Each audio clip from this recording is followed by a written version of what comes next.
So you're learning in class then, right? Okay, I'm excited to talk about that when we get to see that. Isn't that something? The children are our future so much. Yeah. That reminds me of a Whitney Houston song.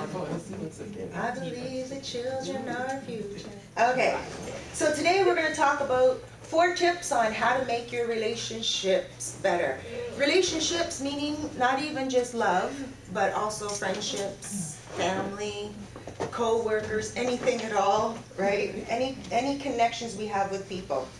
So number 1 on the list, try not to criticize. Now we spoke about criticism a few weeks ago in a class where we were talking about picking the speck out of our own eye before we pick it out of someone else's eye. You know what criticism is? I found in Wikipedia. Criticism involves finding fault with something or someone. And faults are like headlights on a car. Those faults of others seem to be more glaring than our own, right? So we never really look at ourselves. We always kind of look at other people and we'll be criticizing them for what they're doing, what they're saying, how they're living their life, but we don't really look at ourselves. So one surefire way to actually ruin a relationship, whether it's a friendship, a love affair, or even co-workers, is through criticism, right? As soon as we criticize someone, that person does not always take it as a constructive piece of advice. They feel like their faults are being picked on. And, you know, even Jesus warned about it in Matthew 7:1-5, when he says, "Do not judge or you will be judged. For in the same way you judge others, you will be judged. And with the measure you use, it will be measured to you," right? And that's true, right? When we are criticizing others, it's karma always comes back. Now, really cool and fine, of course, we can sit here and we can say we don't criticize people, right? Because I try not to criticize people, I really truly do, throughout my daily life, but obviously we all fall short of the glory, right? And we do, we will look at other people and pick them apart at times, right?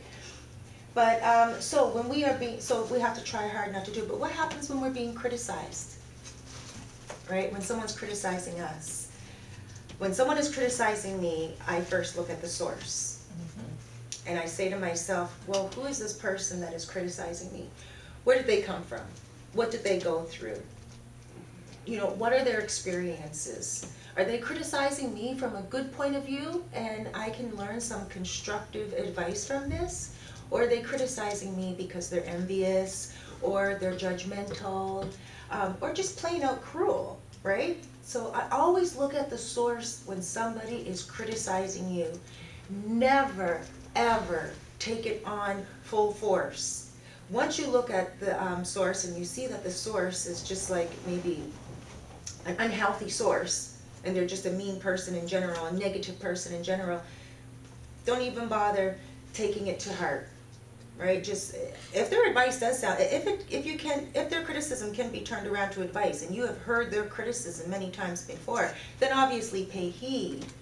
However, try not to take it on, try not to allow it to hurt your mind, try not to allow it to be like a sword in your heart, because a lot of the times when we're criticized, we take it on like a weight, and then we start to think about it in our downtime. We're going to sleep at night and we think about what the person said. Gosh, maybe even sometimes we might hear their voice in our head and exactly how they said it, their face and exactly how they said it, you know, and we will play those words over and over. Don't do that, you know. And when somebody is giving you a criticism, don't interrupt them. Believe it or not, you might want to come back and be like, what? Who are you talking to? Why? Well, who are you calling that? And blah, blah, blah.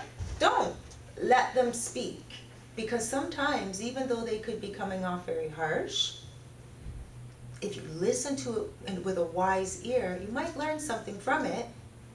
Or what happens is you're sticking up for yourself and then you're fighting it back. You're battling it. And it could be totally garbage what they're saying, right? But you're battling garbage. And when you argue with a fool, you become a fool. So either way, never interrupt. Because again, 1, you can be learning something, or 2, you're just putting yourself down with that person, right? So never interrupt. And then, if you do learn something from their criticism, Don't make excuses. Don't say, oh yeah, well I did that because of this and because of that, and don't even do that. Just say thank you very much. That's interesting. I could learn from that, and carry on, right? And if it really does hurt, I believe I said in a few classes before, and the person is being rude, you can just say, ouch, oh, that's kind of harsh, but yeah, I see where you're coming from, right? And keep it moving. Do not allow criticism to hurt you. Criticism should always be taken in a way where you learn from it, okay? Always take it as being constructive. And again, if the person is just doing it from a mean place, let them keep their meanness. Don't take it on.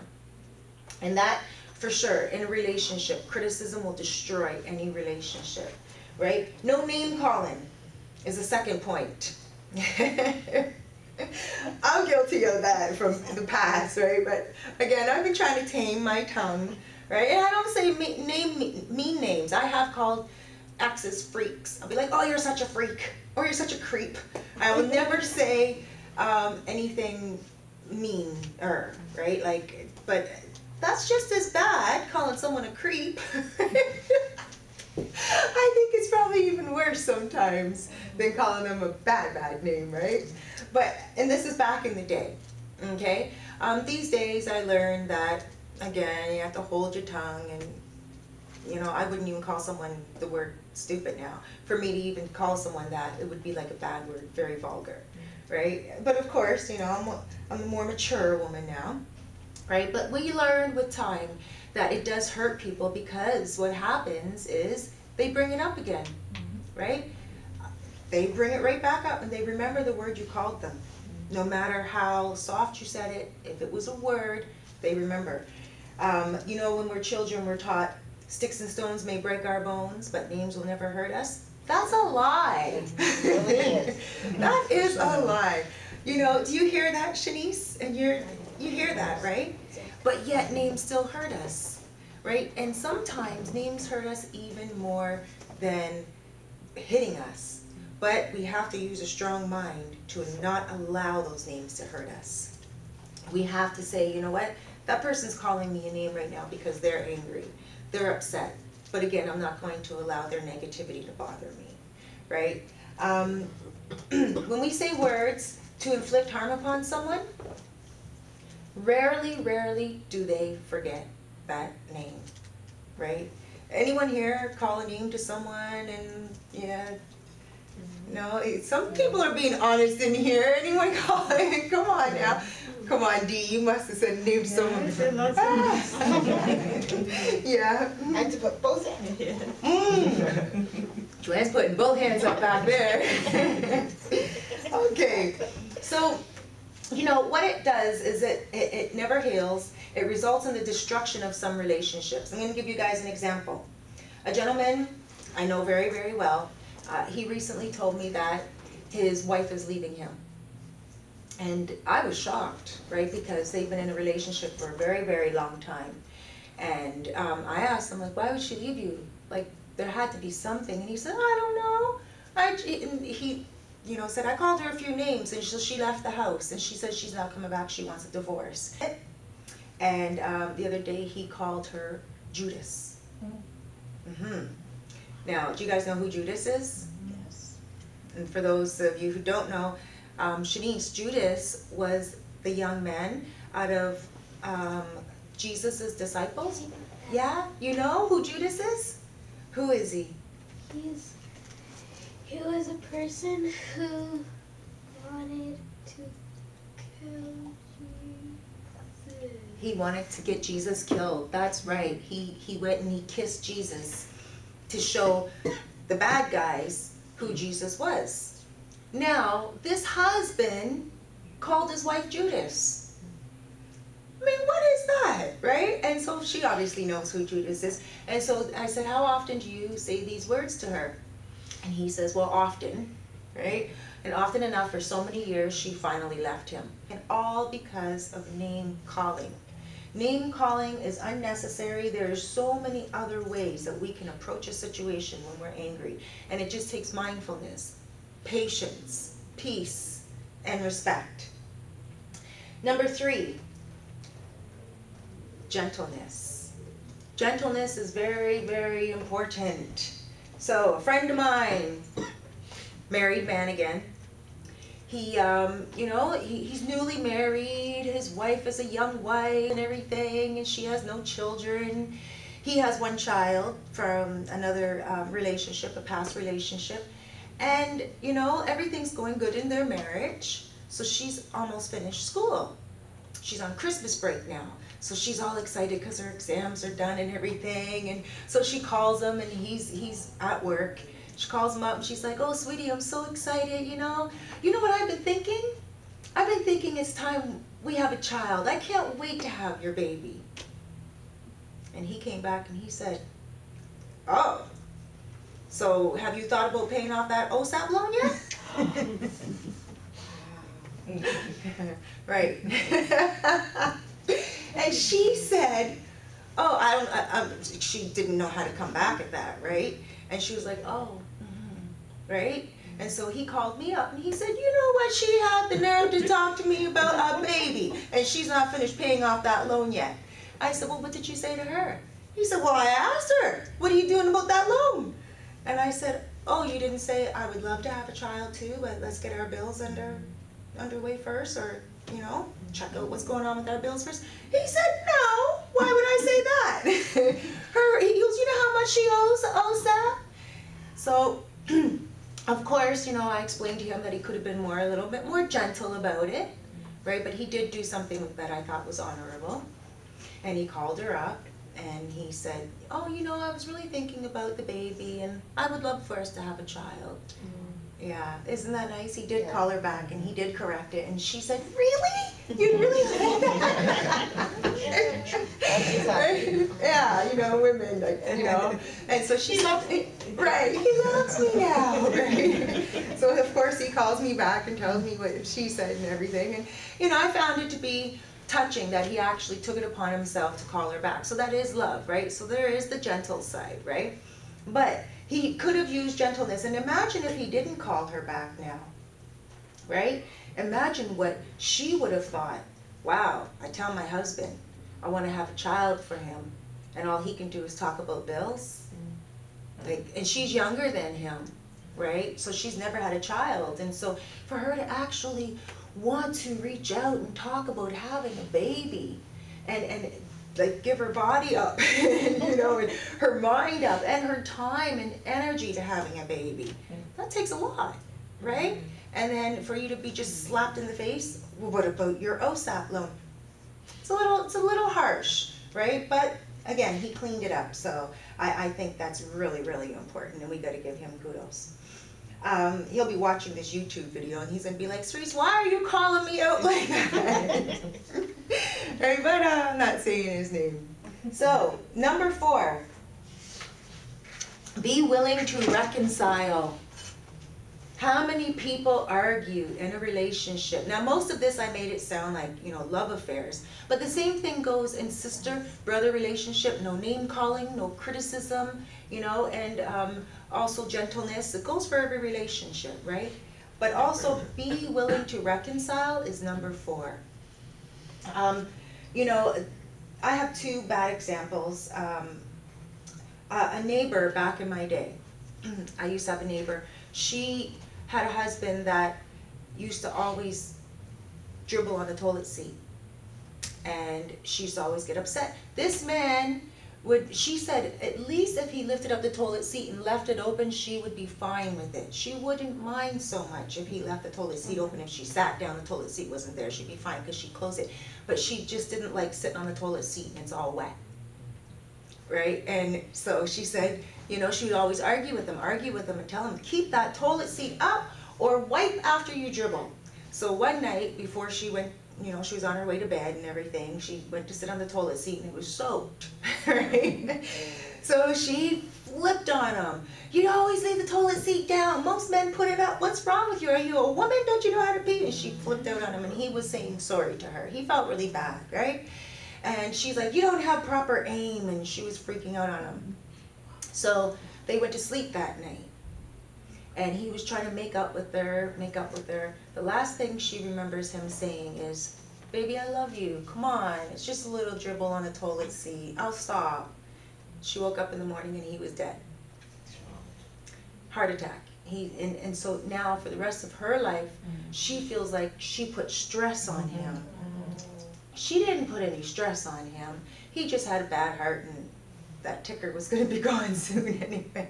Sorry. But that's what I have to tell her, right? Because don't guilt trip yourself for somebody else's heart failing at night. However, do be mindful of reconciling. When somebody apologizes for their actions, definitely say, take it into consideration. They might have done something that is so horrible that it's very difficult for you to forgive them right away. But at least accept their apology to a certain extent and just say, okay, you know what, I respect your apology. Thank you very much for apologizing. And then on your own, if you have to, deal with the fact that, you know, they apologize and now you have to release it, right? But don't keep arguing over and over. No, I'm not taking your apology. You do it all the time. And that's what she did to him. Another story is a little girl. She was on her way to her dad's house. She used to visit her dad on the weekends. And this is a true story as well.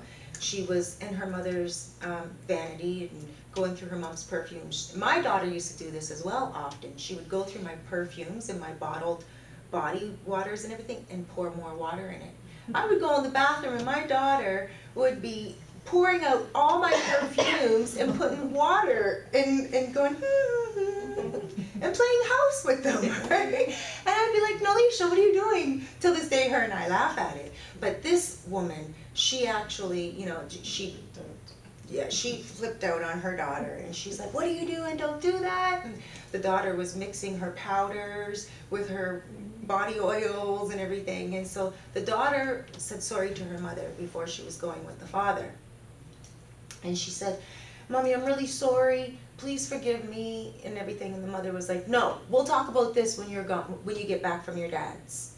So the daughter went away for the weekend. She called her mother during the weekend and she said, Mommy, I'm sorry about the perfumes. I won't do it again. And her mother said, look, we'll talk about this when you get home. Enough is enough, okay? So the father was on his way home with the daughter and they had a car accident and the daughter died. And the last thing the mother heard was the daughter asking for forgiveness before the daughter died. And so you never know when that's the last time you'll hear from that person. Go ahead. When I used to have my hair salon, as a matter of fact, there was this girl that her son was acting up, and the same thing with her. Her son was saying sorry for something, and then the girl said, yeah, you should just die. Or so I could collect that insurance money. And the kid died the next following week. He got hit by a car and died. Ooh, see, that's even way more serious too. Well, not way more serious, but just as serious. You see, and so reconciliation is actually a gift that we can give somebody else, right? Some people, they feel if they're not being forgiven, they hold that. People that do things wrong, some people that do things wrong, and they really want to say sorry for it because they have done something that they are feeling guilty about, that little bit of forgiveness makes them feel good. It can make them feel like, wow, okay, weight is off their shoulders. But then, of course, there's some people that do bad things and they never feel sorry for it, right? But in reality, it's so important for us to forgive. Just let it go, because if it has nothing to do with, you know, our health, or even if it does have something to do with our health, holding it makes our health worse, right? But these are the reconciliation in a relationship is very important, because holding malice, holding hate is just like judging. It's just like it's criticizing, and it's actually at the end of the day making us sound like we're perfect, and none of us are perfect. And how we forgive others is how we're going to be forgiven, right? So the 4 tips are. You guys got them? No. 4 tips are? Try not to criticize. Try not to criticize. Do not make excuses for yourself. Do not make excuses for yourself if you're being criticized. Yeah, Jason just said no name calling. No name calling. And gentleness. And the last one? Reconciliation. Reconciliation. Good stuff. Yes, very important. And, you know, if anybody uses those 4 tips, that's it. On a daily basis with every single person you know, you will gain new friends. You will never lose a friend. Unless the person is like totally off themselves and they don't know how to handle their own life. You'll never lose a friend, and you will always hold on to the loved ones in your life. Always.